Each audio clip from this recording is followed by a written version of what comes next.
So now we will actually switch to English because we have a very special guest, and his Spanish, I don't think is that good to understand, particularly Chilean Spanish, which is terrible. I hope I can learn. So first of all, thank you so much, Wei, for taking the time to join us tonight. It's a real pleasure having someone like you sharing your experience with that amazing international background, and particularly someone like you really pushing the boundaries and promoting impact investing and investing with purpose, which is something that the world needs. So I'm very actually thankful that there are people like you actually promoting the topic. Let me give everybody a little bit of background of Wei, so you actually get an understanding of his experience and why he's with us today. About Wei, he right now is the associate director at INSEAD and is in charge of the whole institutional philanthropic collaboration in Asia. Actually, he's based in Singapore right now, so for him it's 8 a.m. in the morning. Good morning, Wei. He teaches philanthropy subjects at the China Global Philanthropy Institute, which was funded by Bill Gates, Ray Dalio, and a very well-known entrepreneur as well, and a few other Chinese philanthropists. And he's also the co-founder of Alliance for Good. And not to say the least, he's the Asia Pacific leader of Obama Foundation. So I think we have a tremendous experience here. I don't think we can have better know-how and knowledge, given you are actually a teacher and you are actually in the education field, and also working very closely with the family offices associations in Asia to promote impact investing. So my pleasure, Wei. I will leave you. Actually, we have a very interesting, very diverse group of entrepreneurs, leaders, that are eager to hear your experience and how we could actually gain and learn from these best practices to implement this impact investing and particularly purpose in this country, in Chile, where it's actually something that there is a lot of room for growth. There is a lot of opportunities to keep expanding and create that conscious mindset of actually leading change and investing for change and for good in the country, particularly in these difficult times that we are living in. So thank you so much for sharing your experience with us today. Thank you, Laura, for the very thorough introduction. It's my great pleasure to be here, to have the chance to share with everybody, but really to discuss and to learn from everyone. Yeah. Thank you. So yeah, just want to make sure everybody can see the PowerPoint. It's coming up. Yeah. Yes. So now you can see, right? Yes. Yeah. So yeah, given the limited time, I will just start my presentation. Yeah. I want to thanks again for the host. To really be able to gather a community together. I know this is a very special time, but exactly because of this, in this very difficult and challenging lockdown period, I feel like learning becomes much more important. I mean, even nowadays, I always try to learn something new. I feel like the learning itself, it's a pleasure. It's mind-opening. And just basically make us happier. So I'm very glad to be able to be part of the community today to share some of the work that I do in the past. I know each of you are strong in your own area of expertise, but I feel like by sharing with cross-sector learnings, I feel like this is very meaningful and helpful and to myself as well. Yeah. So the topic today is investing for impact and a purpose in the time of crisis. Yeah. A bit about myself. Laura has already made a very thorough introduction. Yeah. So probably I will just mention a bit why I do what I do. You know, I've been working in the nonprofit and the philanthropy sectors ever since. So it's all my career. So people sometimes ask me why I do what I'm doing right now.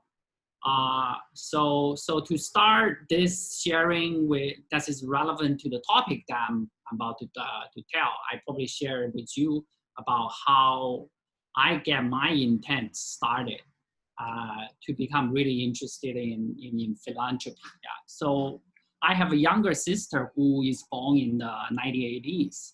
So originally I came from China. So, in China at that time, there was this still one-child policy. So when my second family members arrived, my younger sister was born, that's basically, it was an illegal sort of circumstance. So my family, my parents had to basically run away from their hometown and move to a new city. But basically to hide away because there is danger, right? So if you're having a second child because it's against the law.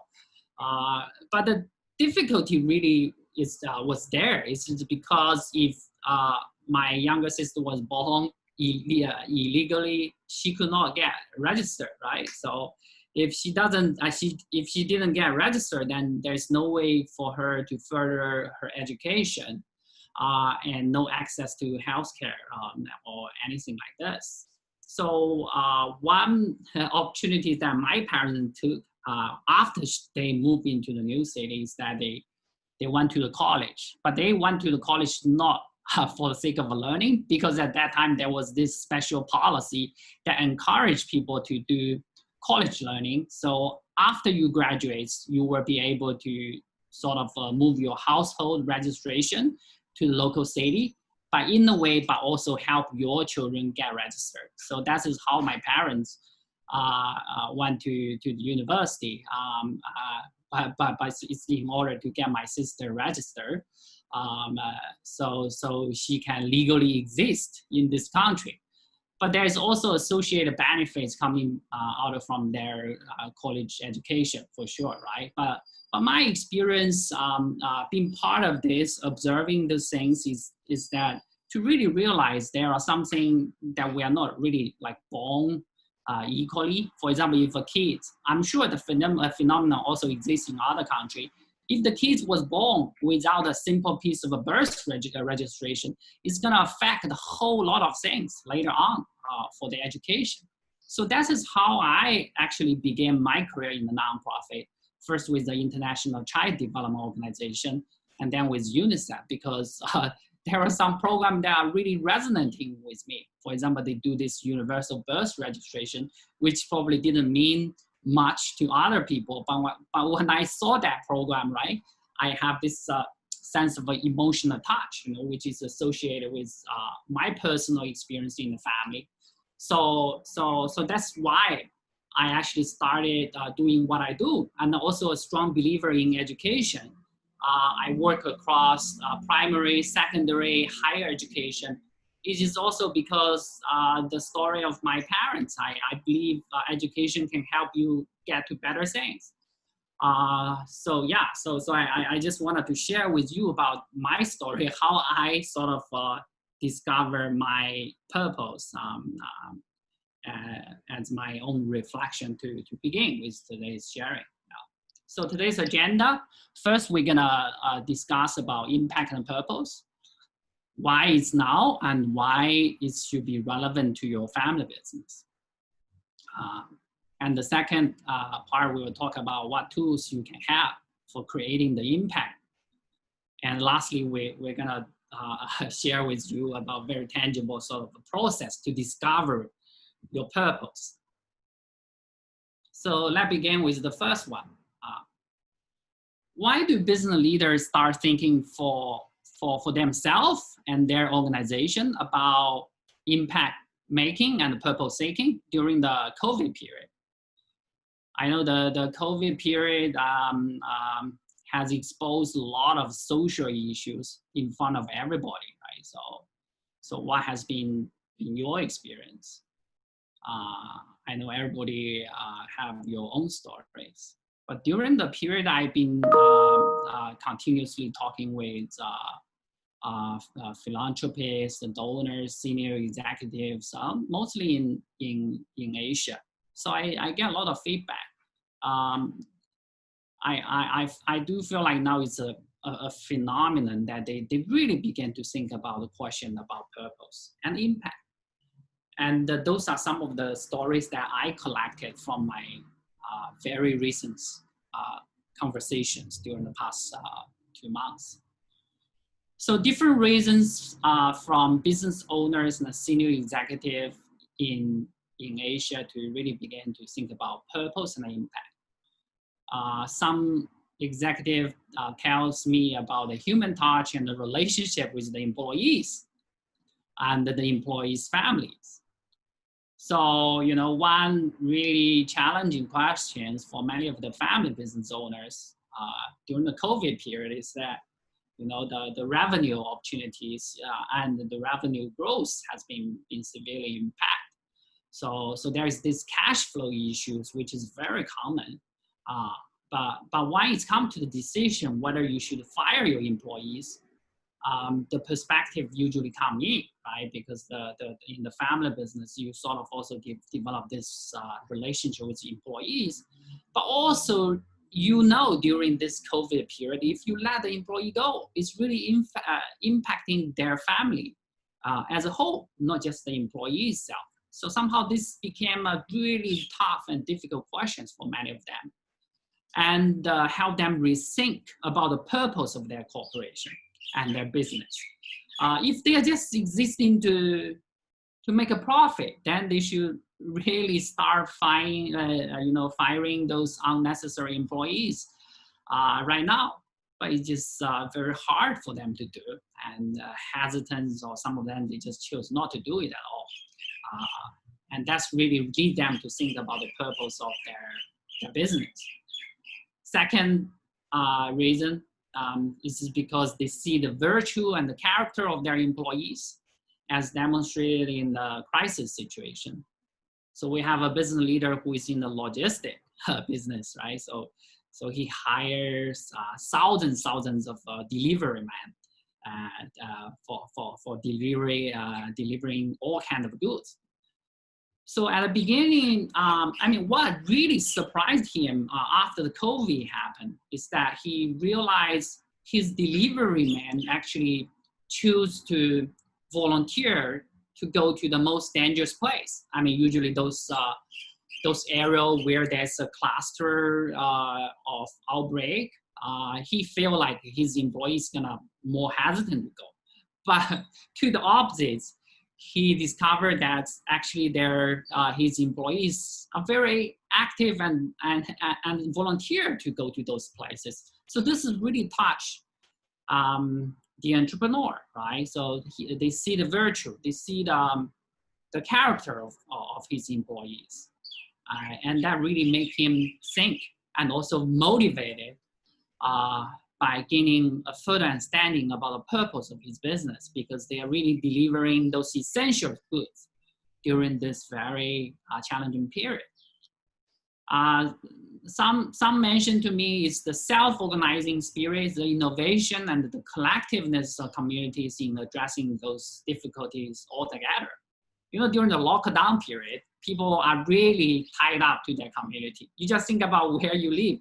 I know you live in different part of Chile.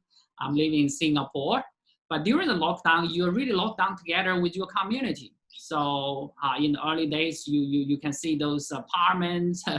They all, back in places like in China, in Hong Kong. So it's very hard for government to reach out so far. So you can see some of those self-organizing creativities within those communities. So they find out a way how to buy things together, how to help each other with the logistic. So that kind of collective efforts really impressed those business leaders. But also the care and the support from the nurses and the medical staff. One of the senior executive, he personally get affected by the COVID. So he was sent to the hospital. He went through the whole process, but certainly, luckily, I mean, he is recovered right now. But what he has experienced in the hospital, the care and the support from the nurses and the medical staff, who really saved his life. So that kind of experience is really profound to help him rethink about his life purpose. I'm sure, especially during the days he was lying in the isolated, you know, the bedroom, right? The isolated hospital bed. He must have been thinking a lot about his life, and there's a fear and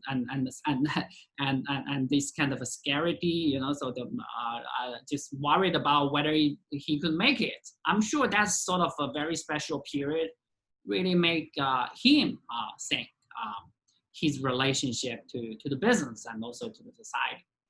Some tell me that basically they are locked down in their home, right? So they have more time to think about their personal life. They have the chance to spend more time with their families, with their children.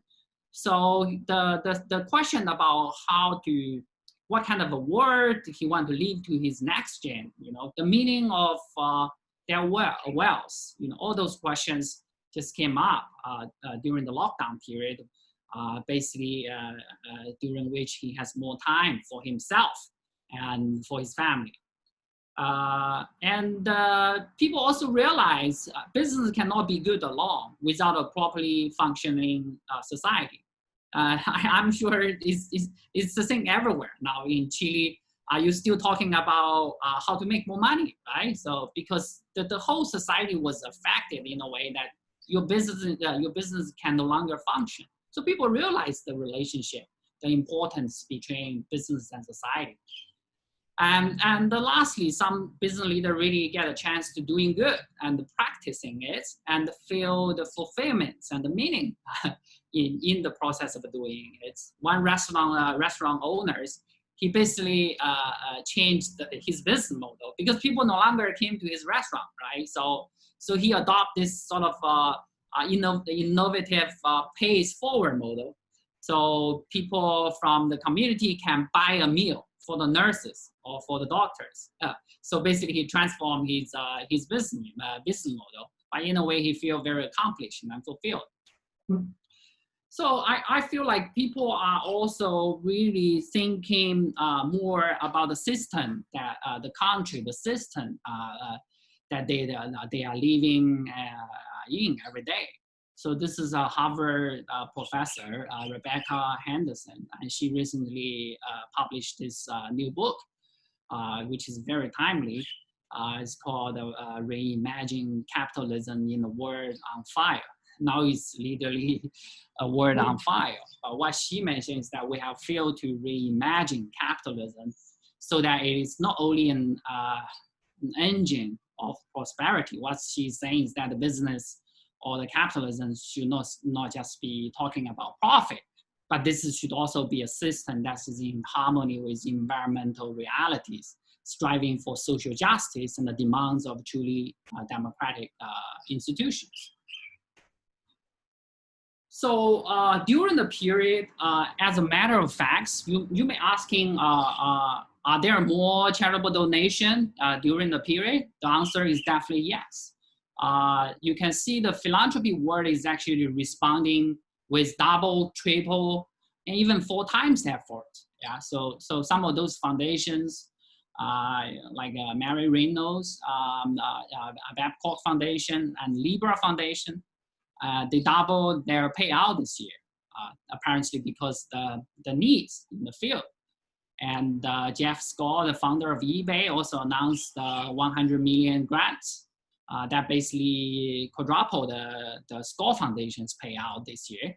Bill Melinda Gates Foundation expands their commitments to COVID to more than 250 million. So you can see the philanthropy world is actually moving very fast in a way to give even more. Yeah, so that's the great things to say. Yeah. So Mencius is a very famous Chinese philosopher. So he has said this: when you are poor, commit to your own welfare.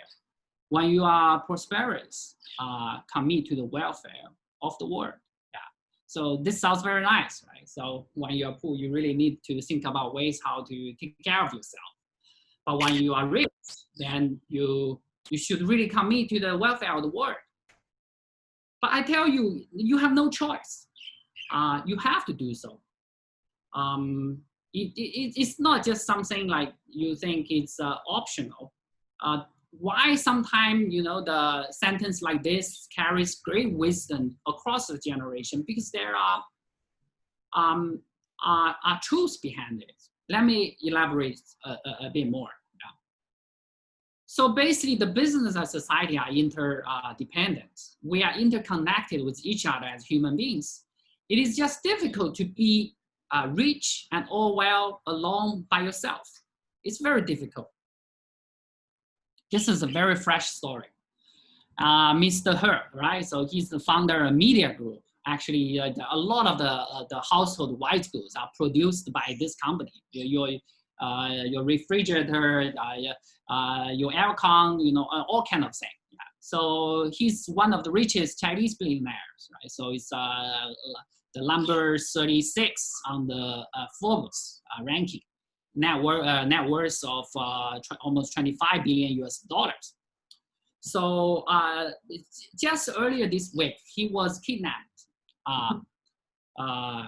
at his own house, right? So what happened is 5 gangsters went into his home, right? So and carrying the bombs to basically to threaten him to pay them money.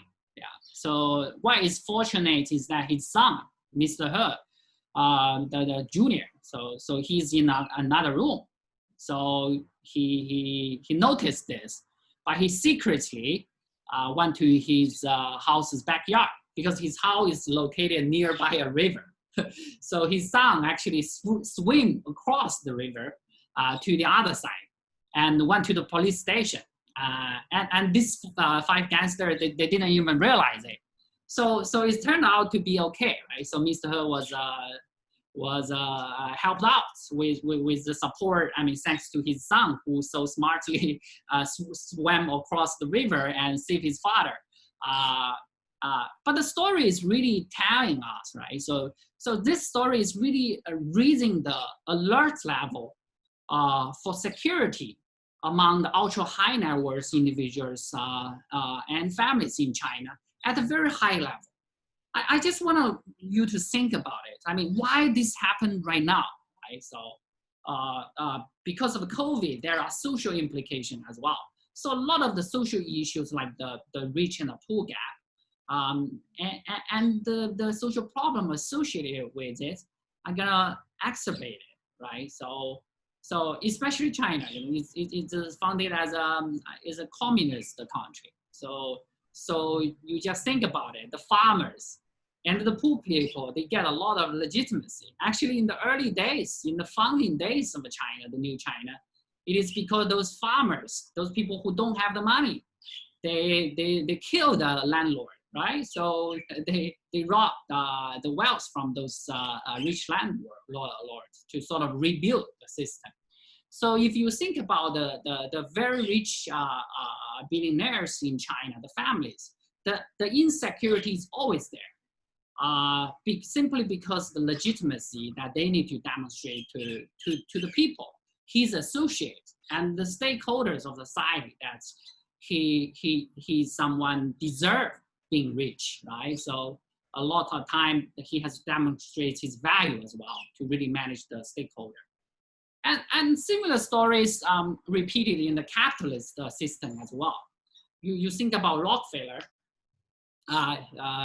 it's the same story. It was the same story. Rockefeller Senior, so he made his money out of oil business. It is in a different system, right? So it's a capitalist system, but it's a very Christian, belief-driven nation. So basically, in the Bible, it says very clearly, it's very hard for rich people to go to the heaven. So And you look at the Rockefeller, he became so rich out of the oil business in the early days. So, but in general, the community, the people, the Christians, I mean, he himself is a Christian too, right? So, but people just don't really have a good view about rich people in the early days. So he has always to demonstrate that he's someone should be more accepted by the community. Actually, he cares a lot about us, right? So otherwise, there will be a lot of problems and troubles coming into his house. I tell you, it's a very tensional sort of situation he need to manage. And after he get rich, there are just so many solicitation letters from nonprofit across the nation. All went to his house, right? So it's very very dramatic in a way. Every year he received the solicitation letters in total, which can fill a whole room. So how to manage that, right? So the dilemma facing Rockefeller in the early days is that he cannot reject any one of them. You may ask why he cannot reject. I mean, even a very small, tiny nonprofit, say, is making an ask to Rockefeller. Do you think he can actually reject? Because the reputation is already there, right, in the negative term, because people saying being rich is not good. With the strong Christian faith environment at that time. So if he rejects the solicitation of one very small nonprofit, then people gonna say, oh, this Rockefeller is very stingy. He never gave back, right? So he literally doesn't have the legitimacy to reject any of those letters. That is actually why he started a foundation, right? Because if he didn't start this foundation, then everybody is gonna think he has unlimited amount of money. So this solicitation letter in total is gonna exhaust his wealth very quickly. So he'd rather set up foundation, clarify his mandates, clarify his program, focus, so that he has more legitimacy to set a regular budget of giving out, and without worrying to offend people. Yeah. So basically, the point of view is that if you're just rich, you're still vulnerable. This is another Chinese saying, but I just feel like those old sayings across the generation carries a lot of wisdom. A centipede with 1,000 feet dies but never falls. Basically, this was an analogy to compare some of the rich and influential families in the old days. I mean, even they went through some frustrations or had some incident, but they never falls. It means those rich Chinese families that have truly built up their influence across the generation. So how do you build more feet, right? So that's the question we're gonna discuss. If you are just being rich, then you are basically just talking about you have a business, right, that is doing well, that is growing, or you are fortunate enough you can already liquidate some of your business equity, or your company get public listed. So in a way that's really you can carry your wealth, right? So and that is not enough. So when you have enough wealth, you also really need to think about how to carry on your wealth across the generation. So that's why on the right side, strategic philanthropy and wealth planning become very important.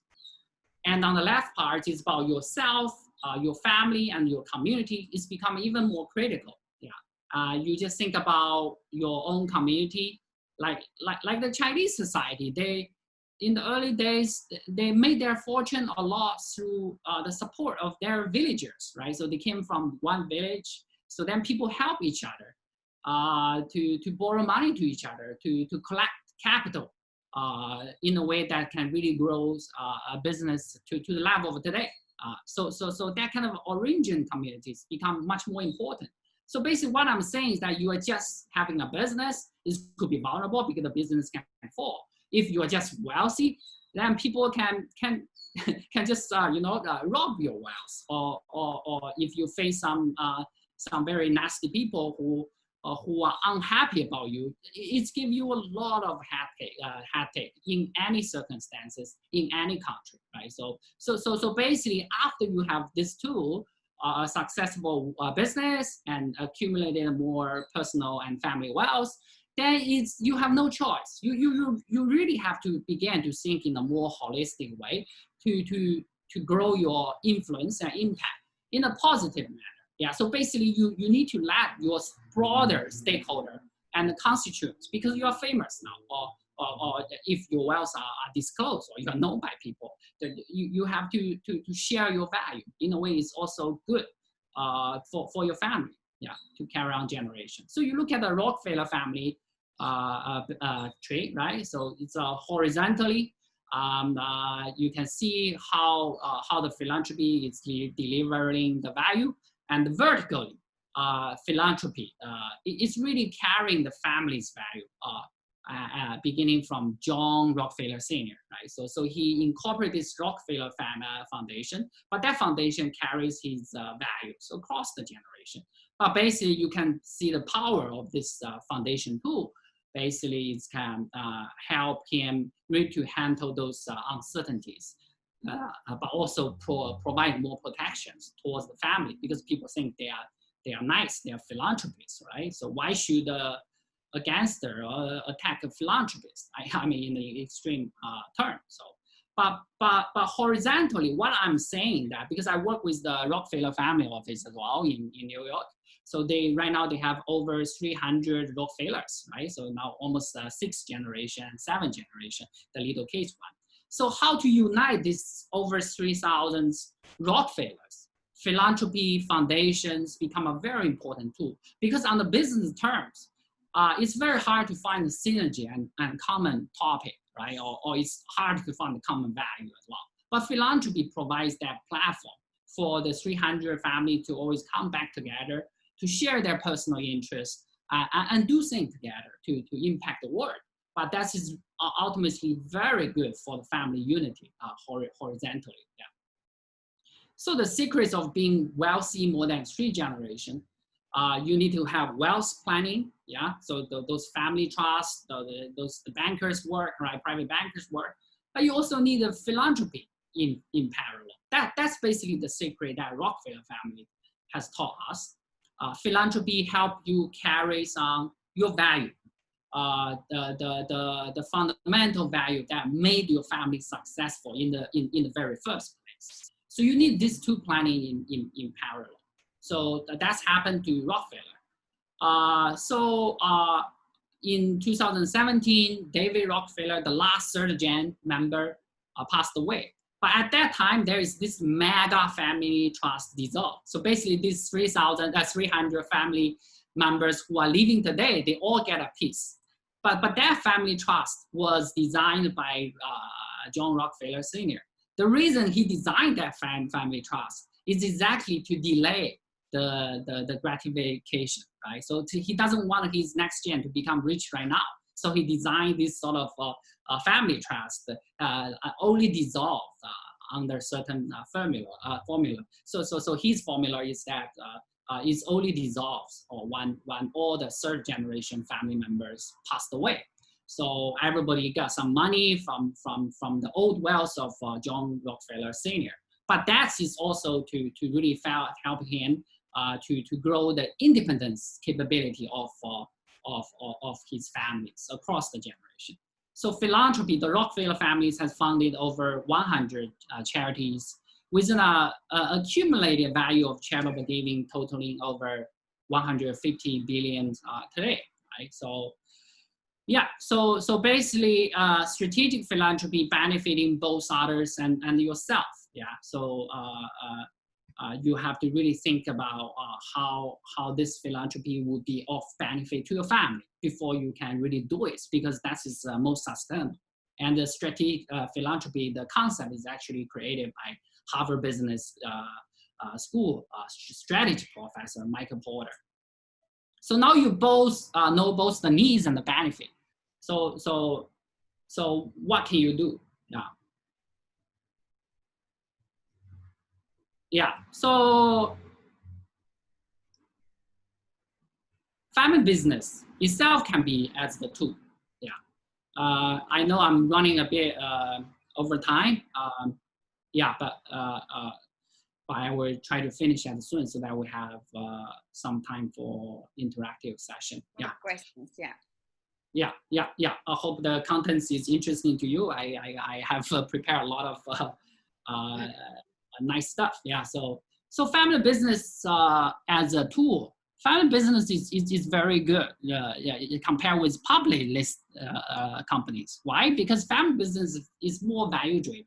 So if you're more value driven, sustainability is intrinsically aligned with value of family business long-term thinking. Because family business, unlike the public listed companies, they probably think in the CEO's terms every 5 years. Family business thinking is across the generations, right? So that creates loyalties and a strong sense of responsibility to the local community, employees, societies, next gens, quality of the products and the service, because the products carries your family names.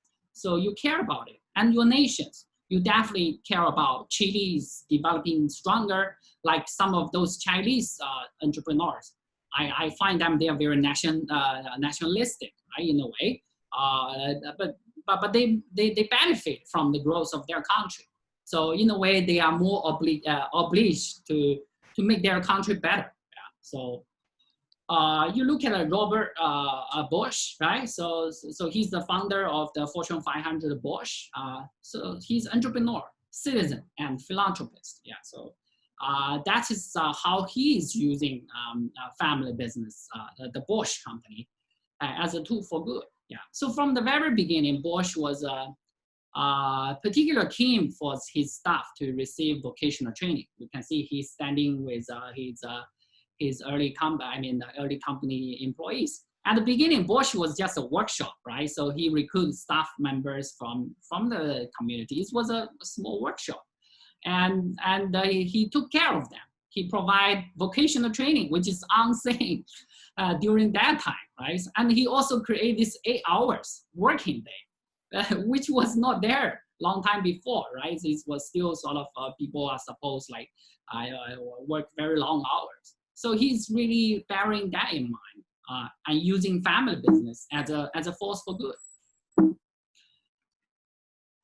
Yeah, and family office can be as the tool, right? So you see the reports recently from Credit Suisse. So they have this impact investing fund, and the COVID really showed opportunities for impact investing. So basically, the family, some families, they collect their fundings to invest in particular education and healthcare sector, which are going through a big shock nowadays. So they profit from it as well. So some of the portfolio companies with the Credit Suisse, like there is an online learning education company in Indonesia, right? So the user base grew tremendously over the COVID period. Ultimately pushed up the evaluation of the company. And you can also see ESG investing. So family, if you don't want to do equity, you can just buy some stocks, so you have in the public market. And you can see from the Dow Jones Sustainability Index performance, right? So compare with the regular Standard & Poor global index, you can really see, the dark blue is the regular, right, the index, and the light blue is the sustainability index company. You can see a clear outperforming during the COVID period. Those companies which are more sustainable, right? So by environmental and social standard, they also bounced back much faster than the regular. And lastly, family foundation as a tool. This is a very old industry, industrial families in Finland. Yeah, so the earlier generation, they were very philanthropic, doing a lot of work, but they didn't establish a foundation then. So now the next gen, now almost the A7 generation. So one of their members started a family foundation literally in 2010. Because now they have over 400 family members in Finland.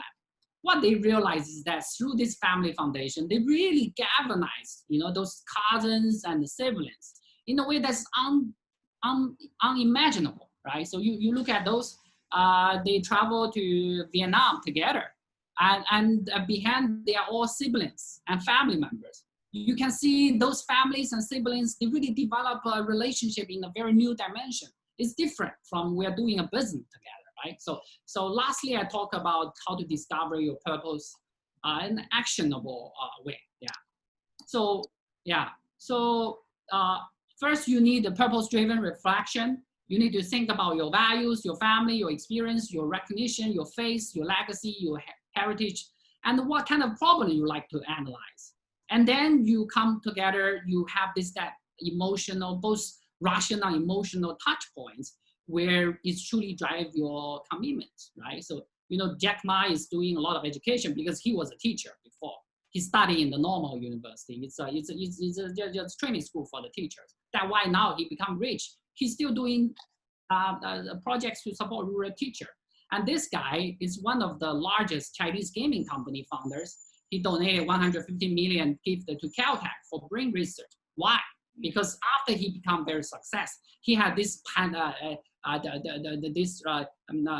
panic issue, right? So which his psychologist couldn't find out why, because it is related to the neural in his brain. So basically, he sort of is his own personal problem, but that's making him so passionate to deploy philanthropic capital for brain research at Caltech, right? So second, you have to really organize those value-based learning and networking. I've talking to so many executives, family members. What I realized that people are getting bored about those very commercial setting networking. They don't go, right? And they don't want to go. They very rarely go. I feel like more and more people like those, they feel like they want a more meaningful way of connecting with each other, which is based on value. This is one of the richest Chinese female billionaire. And what she is doing is that as a female entrepreneur, she organized a group of other female entrepreneurs, and she constantly share her stories, her frustrations, right? So in growing her business to today, but also doing philanthropy together to really build the community. I was there at her house 2 years ago. So I saw those, right? You see those pictures, other ladies, they're all family business leaders. They're all like big entrepreneurs.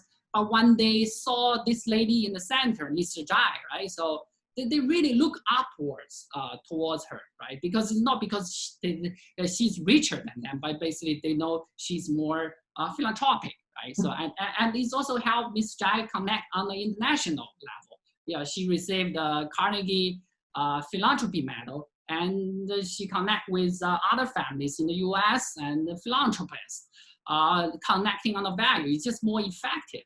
And step 3 to really begin from your local communities, right? Why local communities? I had the pleasure to meet President Obama in person, but what really I appreciate is actually the leadership lesson that he told me. Right? So it's all about community. Yeah. So you look at this young Obama in the old days, he was a community organizer. So he was talking to people in his community, figure out their problem. But that basically is his presidential trainings from the early days that really laid the foundation. In the later days, when you see this very confident and versatile president who is able to address into the nation. But his basic skills, leadership skill, is honed through his days as a community organizer, right? So he was in Kuala Lumpur last December. I was also there. So what he chose to do is to go to a local school in Kuala Lumpur, nearby in a rural setting, and build those chairs for the local rural school. And even nowadays, he's living in Chicago, but he's addressing the southern part of Chicago, which has a lot of high crime rate. So he's building a park nearby the University of Chicago. But basically, he want to develop a community to the extent that is beneficial to the country. Step 4, collaborate to scale up. Yeah, Laura mentioned about I teach at the China Global Philanthropy Institute. You can see Bill Gates, Ray Dalio, they all came for the opening, but they are not just giving the money by themselves. They are actually using their influence and the power to engage those other very rich Chinese billionaires, who are sitting beside them. So everybody is putting the money together to establish this thing together. And lastly is to create your legacy, right? So for Robert Bosch, he really institutionalized his impact. As you can see right now, the Robert Bosch Corporation, 92% of ownership is actually owned by Robert Bosch Family Foundation. It's a foundation, so it's owned by the foundation. So basically all the profit and the equity values, 92% go to the foundation. And the Bosch family individuals who are still living today, they only have 8% of the ownership. And global is your stage. As I said, the Jack Ma, someone made his success in China. He also wanted to connect globally on a philanthropy setting, right? Working with the UN. It's very important for you to expand your scope of influence. And lastly, choose your big bet. So Rockefeller donated to this Peking Union Hospital in China in the early days, in the early 1900s, which later really become the best hospital in China, trained so many top medical doctors. But at that time, there was no Zoom. It's very hard to travel. But how can Rockefeller choose such a good project that can build his name in China to the extent of today? Everybody respect the Rockefeller families. It was a small grant in the old days. So if you choose your project wisely, then you can also get impact. So that basically my sharing. Yeah. Sorry, it takes a bit long. No, it's fascinating. Do you still want to share that piece of video that you were showing before? Yeah, fine. I don't think we have enough time, but the video I wanted to share is basically it's 30 seconds, or maybe we can open up for questions. We can actually share the video later on, because actually there are many questions, and thank you so much for a very well covered and fascinating actually story as well, to show us how actually the sticky effect, because I can see that in other cultures it's like doing good and having this contact with the community and actually promoting among the other families that they are doing good. It creates a sticky effect, and it's something that I will hope to see more in countries like Chile, where we don't have that yet here. That's what I've seen, at least, So I have a couple of questions, because you mentioned something interesting, and given that you are actually so connected to the education field, So from an educational perspective, what would you say actually are like, for countries like us, where philanthropy is not a topic that is well covered in institutions like educational institutions, and that you are actually proving that it could have an effect in the way that companies are run later on in life? How will you actually do it in a country like us, where this is not a topic that is, as I was telling, it's not thought about, it's not talked about, it's not yet in the company culture. I mean, in the country culture, I would say. Yeah, sure, yeah. I would say China could, for example, establish such a sizable philanthropy education institute with thanks to the support of Bill Gates and Ray Dalio. It's because the sheer value of ultra high net worth individuals and families over there, given the size of the country and the rapid development of the economy. But for smaller countries, I don't think philanthropy should be something that it should be like such an institutionalized institute as that one, unless you have enough audience, right? So, but the philanthropy thing itself is very hands-on learning. It's actually help you connect with each other based on value. I tell you a story. One of the Chinese billionaire, he's one of the glass manufacturer, right? So he's running the largest glass manufacturing business in the world. They produce those specialized glass to the cars, automobiles, to the private jets, to the flight. So the other day he was having a dinner together, right? So with this private jet company owners, who is also equally interested in philanthropy, and that one is from the US. So apparently there is translation involved, and they just met each other for the same time, right? At the same time, at the first time. So they talk about philanthropy, but what I see from that process is that it's really helped them connect well and build trust. Later on, they actually did a business deal. So that private jet companies, they actually began to use the glass of this manufacturer. But that was not a part of the business intent originally.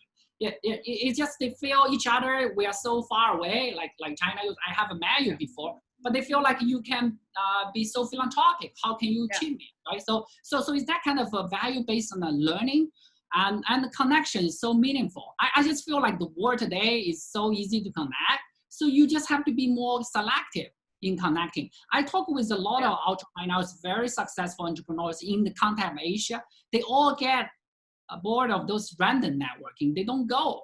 But if they see something that sort of is aligned with their value, they see opportunities for learning, opportunities based on value, they go, right? So and because they feel they find people who are equally good people, smart people, or accomplished people, but the value thing is the fundamental part. It's just to make the process so much easier. Yeah. So even in the business school, you can learn about philanthropy. If you notice about the phenomenon globally, like London Business School, INSEAD, you talk about Stanford, they're all teaching business as a force of good, because simply it's boring to just teach professionals how to make more money. You just have to incorporate the value part to be higher. I thought that it was very interesting what you were showing, that for family businesses as well, that is a way to actually unite families that probably are disconnected because of rivalities, internal rivalities. And that takes me also to another question that is regarding, again, there is a family office association here. And as you know, in countries like Chile and many other Latin American countries, there is a lot of inequality. As the same, I mean, I will say at some point for the same reason that wealth is very concentrated in a small number of families, and probably these families are not actually connecting, as you are suggesting, with the communities and probably giving back or investing their time. So given that you work a lot with family association, family business, what would you say that is the main trigger that could persuade family offices to actually move towards an impact investment policy for family offices that don't have it in the DNA, and they were not educated that way? But it is. I would say it was very hard before. If the founder, the family member doesn't have the intent, the family office is just carrying on the mandate, so making more profit, right? So it's the same in Asia. Yeah. So what needs to happen is people see more values out of those impact investing opportunities and the ESG investing opportunities. One is in the private market, another is in the public market.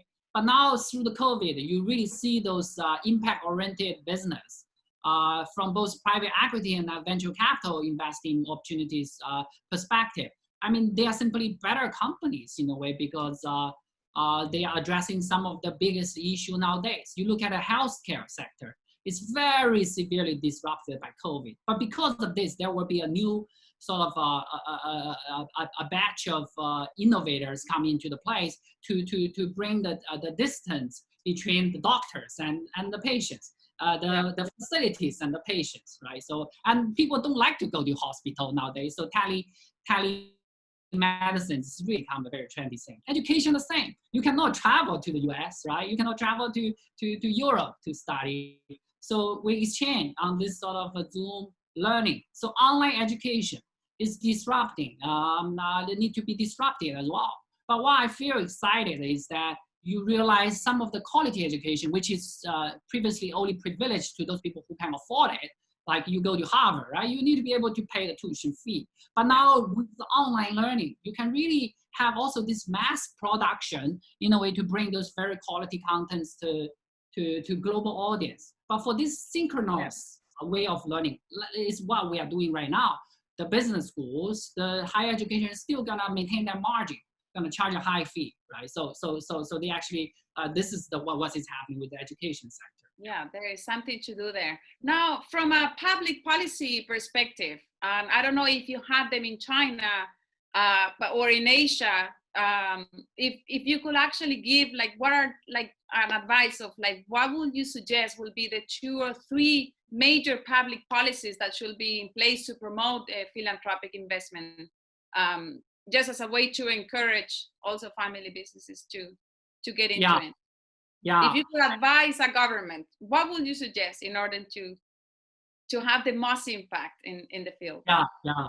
I'm not in that capacity to advise, but the guy, but I can just share like from those mature market. I think one thing that you notice from my presentation is that I care a lot about telling about the values to your families when you started doing this, right? Because only in that term is will be sustainable. You don't want some sort of moral, that kind of preaching saying that, oh, you should just do good. I mean, you would ask, why should I do it if there is no benefit to me, right? So if you look at the maturity of the US philanthropy market, it has a lot to do with the tax system over there, which basically provide a lot of tax benefits for philanthropy giving. So what happened over there, where you see so many mega foundations, family foundations, that if they structure a foundation, a 501c3 in the US, and they book a part of their family assets to the foundation, then they get a tax benefit, which can help them save a lot. It's very complex tax system, but I give you a tangible example. It's not the exact number, but you will get it. So for example, you have 10 billion net worth of asset. You pass by to your next gen without any tax processing, right? So you after deducting your inheritance tax, which usually up to 45% or even, right? So your son get 5.5 billion out of your 10 billion net worth. But you can also do a philanthropy structure. So you set up a foundation, right? So you book 5 billion over there in your family foundation. You get a tax deduction receipt that equalize another 5 billion of wealth transfer, right? So your son get 5 billion net worth, the wealth, personal wealth, but also another 5 billion. This mega family foundation is under your control. So basically, the family foundation is still your entity. I would say it's governed by a board. But basically, the bank account, the institute is still controlled by you, your family member. Basically, that's how the Rockefeller Foundation has been carrying on their name. But they save a lot of tax. But they sort of they pull these resources back and their control, their family's control, so they can do more of those reputational building, the stakeholder management things, which is mandatory for wealth to be passed across the generation. So I feel like the tax system, so really to be think about it, is China is going that process really to encourage the rich to give back, because it's a communist system. So people believe in everybody get this part of welfare. So the government, especially the Ministry of Finance, they need to come up with tax system to let those rich people to be willingly to give back to the society. So it's very needs based. That is what happening in the U.S. why there are so many mega foundations. A lot of time it's for tax reason in the first place. Yeah. Well, at least they are going somewhere else for a good reason and with a good purpose. So it's not money that is lost.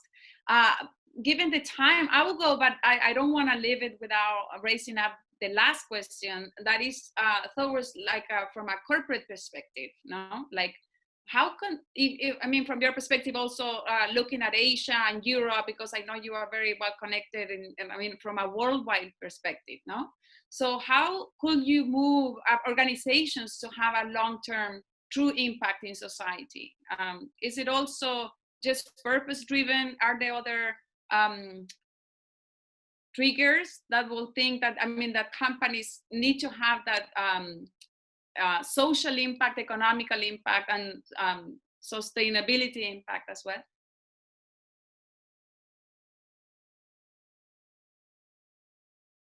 Oh, I think you're, I think you are mute.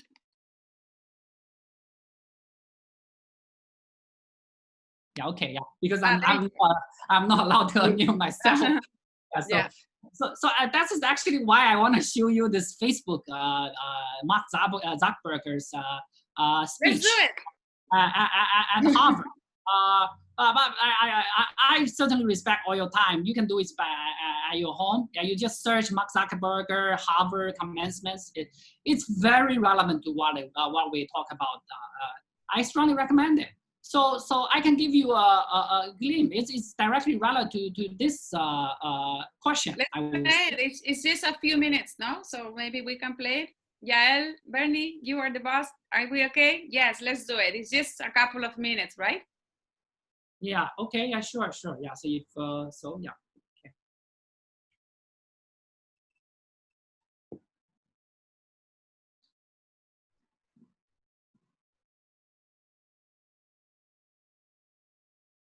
Grateful to this place. Thanks, Harvard.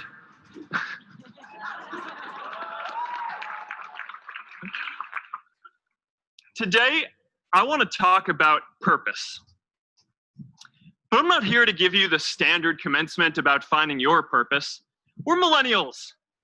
We try to do that instinctively. Instead, I'm here to tell you that finding your purpose isn't enough. The challenge for our generation is to create a world where everyone has a sense of purpose. One of my favorite stories is when JFK went to go visit the NASA Space Center, and he saw a janitor holding a broom, and he asked him what he was doing, and the janitor replied, "Mr. President, I'm helping put a man on the moon." Purpose is that feeling that you are a part of something bigger than yourself, that you are needed, and that you have something better ahead to work for. Purpose is what creates true happiness. And you are graduating at a time when this is especially important. When our parents graduated, that sense of purpose reliably came from your job, your church, your community. But today, technology and automation are eliminating many jobs. Membership in a lot of communities has been declining, and a lot of people are feeling disconnected and depressed and are trying to fill a void in their lives. As I've traveled around, I've sat with children in juvenile detention and opioid addicts who've told me that maybe their lives would have turned out differently if they just had something to do, an after-school program or somewhere to go. I've met factory workers who know their old jobs aren't coming back and are just trying to find their path ahead. For our society to keep moving forward, we have a generational challenge to not only create new jobs, but create a renewed sense of purpose. I remember that night I launched Facebook from that little dorm in Kirkland House. I went to Noakes with my friend KX, and I remember telling him clearly that I was excited to help connect the Harvard community, but one day someone would connect the whole world. The thing is, it never even occurred to me that that someone might be us. We were just college kids. We didn't know anything about that. There were all these great big technology companies with all these resources, and I just assumed one of them would do it. But this idea was so clear to us that all people want to connect. So we just kept working on it day after day after day. And I know that a lot of you are going to have your own stories just like this. A change in the world that seems so clear that you are sure someone else is going to do it.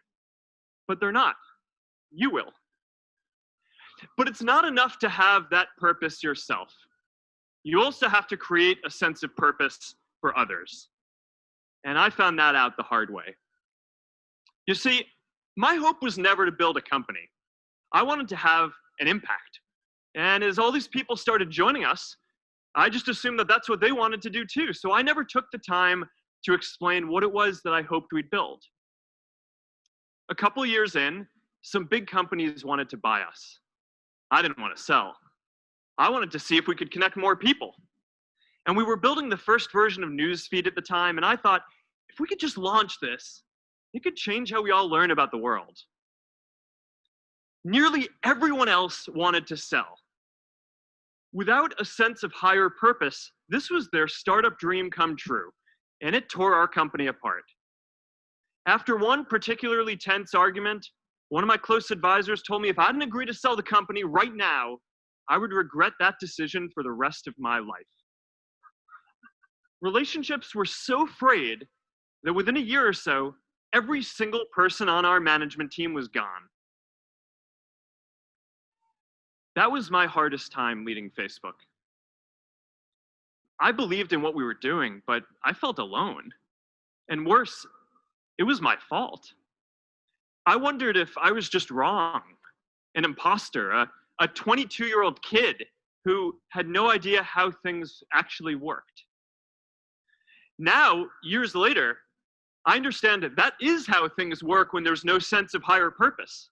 So it's up to all of us to create it so we can all keep moving forward together.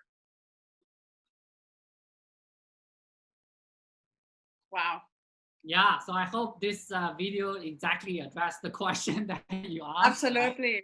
Absolutely. A higher sense of purpose. Actually, I wouldn't, because of time, but there is actually a question from someone here that is related to the same. Maybe very, very briefly, if you could actually answer this, that is like, because there are a lot of entrepreneurs actually in the session today. So any advice for entrepreneurs looking for profit and purpose? Which metrics do you think matter most for impact investors in order to invest? What matters most for impact investor to invest, right? So, yeah. Oh yeah, sure. I think Mark Zuckerberg at that time, right? So he was an entrepreneur, but this sense of purpose really carried him long, right? So if you're just interested in making money, I know everybody does, but then it's very hard to last. I mean, you need this sort of inner energy, resiliency to carry you far, and usually a sense of purpose gives you that sort of fulfillment. It's not a seeking of pleasure like money in money terms. It goes fast. You are really seeking joy, right? So joy is a sense of meaning and fulfillment. But I mean, that's maybe slow, but it carries you far. There's a statistics recently done. I can't remember, it's done by INSEAD or by other business school. But basically, you know, over 30% of the startup nowadays actually have a mandate for social and environmental purpose. So you can see this thing is actually, the momentum is growing very strong. And as I said, now globally, especially with the COVID period, from the investors' point of view, you see now those impact investors, those families, because whatever the money over there in the Bill Gates foundations, right? Those money, there is an asset management term, which they can allocate their assets for impact investing. But there is also philanthropic giving term. It's the profit generated from those investments goes to philanthropic mandate. So there are a lot of resources over there. If you are seeking, if you are a social entrepreneur, right? So you're doing a regular business, but if you can sell your social and your purpose in a way, you can actually attract more resources in a way that you never believe, because it's automatically, it's a way of connecting on value. Just think about, you talk with the investor. If you connect them on this sort of projection term, it's worth to a certain extent. What the investor is also looking at the opportunities, but also you as a person. So if you have something like related, it's make you more credible. Am I making sense here?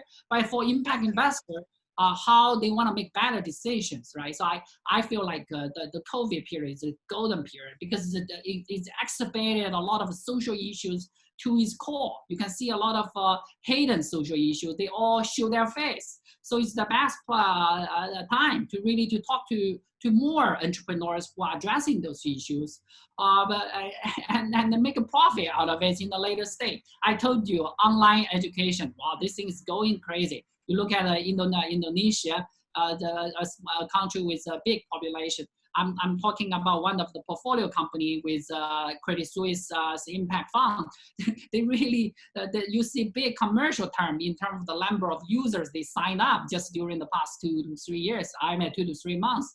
So I feel like for impact investors, it's also a good time to look at those different solutions nowadays. Just be more connected, but also because investor is a thinker. They have to keep thinking, you know, and collect more more information. So the best way to do is to connect with the impact communities nowadays and to learn what they are doing and sort of give you a better outlook for what is going to happen post-COVID, right? Now we're talking about the future of the work. A lot of things going to become the new norm after post-COVID. So the best thing is to connect with the people who are directly handling those challenges, social, environmental, and then be part of it. So it's like the community that do. With that, I want to thank you for your time and close the session. But we want to thank you actually for your time. This has been very interesting. By the way, I love the birds on your background. I don't know if they were at your house, but no, we really want to thank you. I think it was a fascinating topic. I wish actually we could go deeper and deeper, because I think there is a much needed topic to develop here in the region. I wouldn't say just in Chile, but there is so much to learn and so much to practice, and I'm looking forward to actually the future and what holds ahead in many industries that are changing. So thank you so much, Wei. I think we are all very thankful here. It was a fascinating conversation. Thank you very much. It was very, very interesting.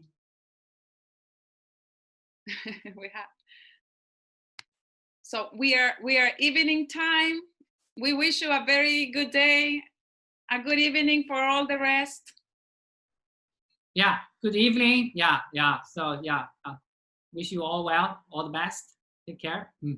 Thank you so much. Maybe in the future you can come over to Chile and actually keep pushing, no? So yeah, I would love to, right? So if your business somehow, I mean, if connected also to the prospects of Asia, I would love to help out, right? So because now the investors, philanthropists in Asia, they are very global mindset. So I'm sure the great things that you're doing in Chile, and then there will be synergy. I mean, people just genuinely interested in learning more about the work, and they are more open-minded in terms of their investing and great. We're going to invite them then. Yeah, sure. We can do this kind of gathering in the future. Thank you very much. Yeah, bye. Thank you very much. Bye. Thank you very much.